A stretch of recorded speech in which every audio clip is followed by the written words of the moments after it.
Cette affaire. Restez avec nous, Jean-Wilfried Forquès. Je me tourne vers Gilles William Goldnadel. Vous êtes, je le rappelle, avocat pénaliste.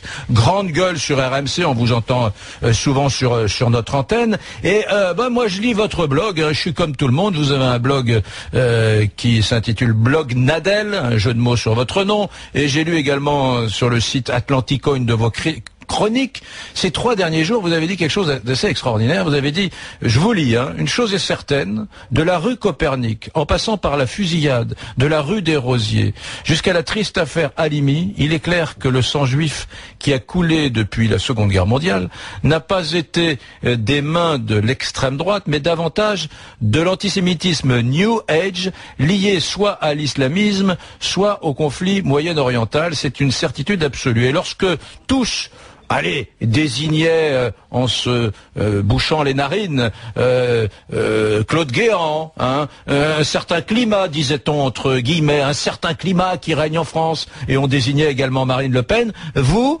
droit dans les bottes, vous disiez mais pas du tout, arrêtez avec cette piste-là, le terrorisme d'extrême droite en France, c'est un mythe, il faut plutôt réfléchir autour de l'acte isolé ou militant d'un ultra-radical de l'islamisme. Vous aviez raison ? Écoutez, je crois que je ne veux pas faire du triomphalisme, mais j'avais raison, non pas tellement par instinct, mais par mémoire. Moi, je sais comment ça s'est passé ces 30 dernières années. Ces 30 dernières années, l'idéologie au pouvoir a trouvé le moyen à chaque fois d'envoyer les Français dans le vent. Ils ont fait descendre les Français après Copernic en disant c'est l'extrême droite. Et on s'est aperçu ensuite que c'était les Palestiniens. Après la rue des Rosiers, ils ont fait exactement le même coup. Et c'était à nouveau la radicalité arabo-islamique. Après l'affaire Halimi, ils ont ergoté, péroré. Est-ce que c'est antisémite, pas antisémite? Et Fofana maintenant se fait une gloire de dire que c'est un antisémite islamiste.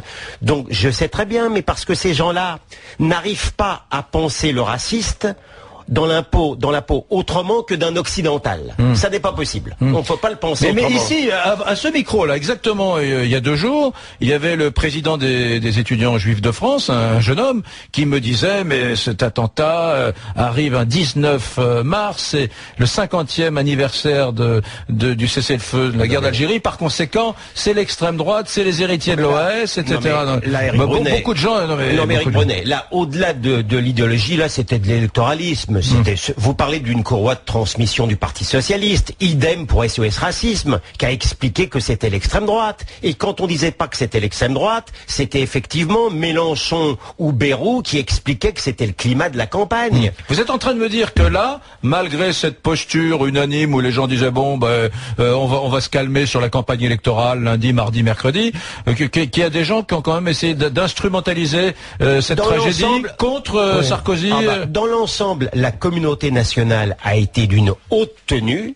Cela étant, je n'oublierai jamais encore une fois, Mélenchon, ça m'étonne pas de lui, qui a tenté d'incriminer la campagne et suivez mon regard Marine Le Pen, Bayrou qui a aussi un petit peu surfé là-dessus et qui visait davantage implicitement Nicolas Sarkozy, Corinne Lepage, on ne tire pas sur une ambulance, mais vous avez eu quand même quelques mots malheureux et tout cela provient soit de l'idéologie, soit vraiment de bassesse un petit peu électoraliste, indigne du deuil de la nation.